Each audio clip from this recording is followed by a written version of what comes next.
Assalamualaikum warahmatullahi wabarakatuh.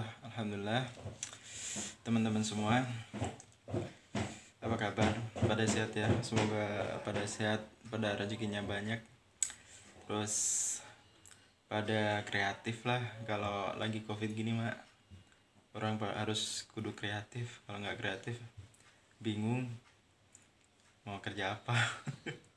Ya udahlah, yakin sih orang Indonesia mah orang-orangnya pada kreatif, apalagi pemuda-pemudanya ya. Membayangkan kalau pemuda-pemuda Indonesia itu nanti di 2024 itu menjadi orang-orang yang luar biasa gitu. Kalau Amerika sekarang menguasai dunia digital, nanti 2024 Indonesia juga menguasai dunia digital, dan itu yang ngerti digital hanya anak-anak muda. Makanya mungkin anak muda kalau nggak mau belajar tentang itu ya repot. Karena gini teman-teman semuanya, dan sekarang adalah dunia serba digital. Kalau kita tidak masuk dunia digital, kita akan ketinggalan dengan negara-negara lain. Amerika dengan apa ya, Google-nya, terus Microsoft-nya, Facebook, IG dan semuanya. Harusnya Indonesia itu juga punya. Indonesia itu harusnya punya Google versi Indonesia, terus punya Facebook versi Indonesia, YouTube versi Indonesia. Harusnya bisa. Cina saja bisa kok. Ini kan negara yang dielu-elukan itu kan negara Cina. Tapi kenapa nggak niru yang baik-baik juga gitu loh. Cina itu punya YouTube versi Cina, Google versi Cina, Baidu itu Google-nya Cina, kalau nggak salah sih katanya. Jadi apapun yang ada dunia medsos itu nggak boleh masuk ke Cina sebelum Cina itu punya produknya sendiri dan menguasai sekitar 60% pasar, sekitar 60% pasar, dan baru kayak YouTube yang produk-produk Amerika, Facebook itu baru boleh masuk. Jadi ini yang harus kita tiru sebenarnya. Indonesia sebenarnya bisa, asal ada kerjasama dengan pemerintahnya mendukung juga sih sebenarnya. Karena kalau di Cina itu benar-benar dibuka dengan lebar kesempatan anak-anak mudanya yang ingin kreatif. Tidak banyak izin, tidak banyak apalah peraturan yang aneh-aneh gitu. Jadi selama itu tidak berkaitan dengan makanan, karena makanan atau obat-obatan itu bebas, mereka mau bikin apa saja dibolehkan sama pemerintahnya, katanya sih gitu. Saya lihat video Bosman sih.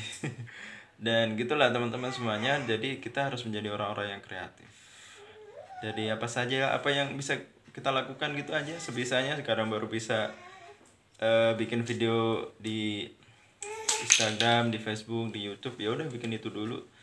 Nanti yang besar-besar itu kita semoga bisa ada yang melakukan dan bisa kerjasama dengan pemerintah juga gitu.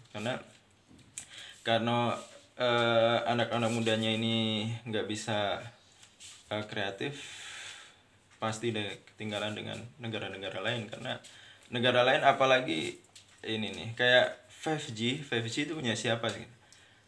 4G itu Amerika, 5G itu Cina. Dan negara yang sudah hampir seluruh kotanya pakai 5G itu Korea Selatan. Dan mau nggak mau kita akan ketularan 5G juga.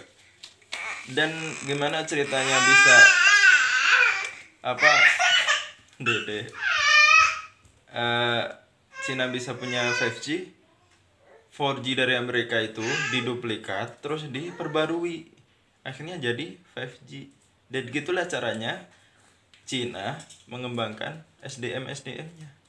Biarin kayak dulu loh di Jepang, bagaimana Jepang itu bikin mobil dengan membawa mobil Eropa, dibongkar satu persatu, dipretelin, habis itu dipelajari, habis itu mereka bikin yang baru. Akhirnya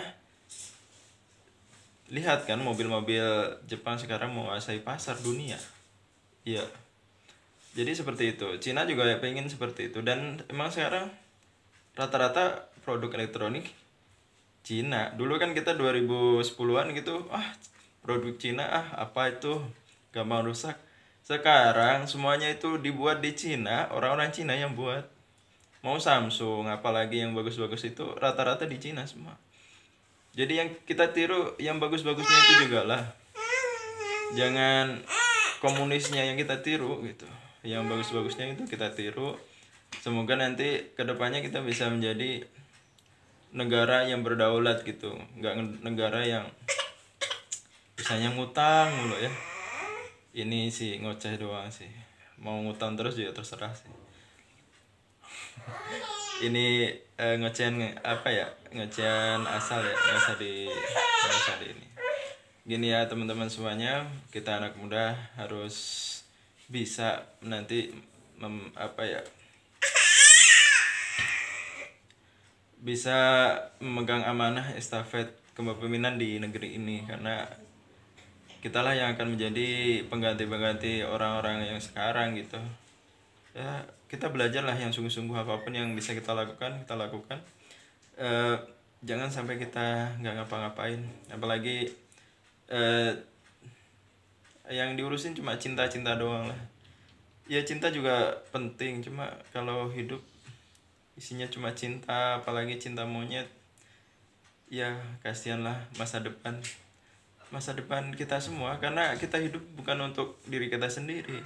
Kita dikasih kesempatan hidup ini untuk berguna ya, untuk yang lain, berguna untuk orang lain, bukan untuk hidup dengan diri sendiri gitu. Dan ya itu pun terserah sih, ini saran saja. Kalau mau hidup seperti itu terus juga nggak masalah, karena akan ada orang yang terus berprestasi dan menggantikan kita sebenarnya. Kalau kita nggak mau berprestasi, akan ada orang lain yang berprestasi gitu intinya. Jadi kita mau berprestasi apa enggak terserah sebenarnya. Tapi kita mau digolongkan termasuk orang-orang yang bagus, kreatif, apa sebaliknya, itu intinya sih. Jadi teman-teman semuanya, kita lebih memanfaatkan waktu kita lagi ya untuk masa muda ini, karena nanti kalau sudah tua itu banyak tanggungan, jadi semangat untuk kreatif, semangat untuk majunya sedikit gitu. Sudah punya anak banyak, belum punya rumah, harus punya rumah. Sudah punya rumah, belum punya mobil, harus punya mobil. Itu aja yang diurusin akhirnya. Ini mumpung lagi muda, belajar yang banyak, pengalaman yang banyak. Nanti kalau kita mendapat amanah menjadi pemimpin, kita sudah siap. Itu aja mungkin yang bisa saya sampaikan. Terima kasih. Assalamualaikum warahmatullahi wabarakatuh.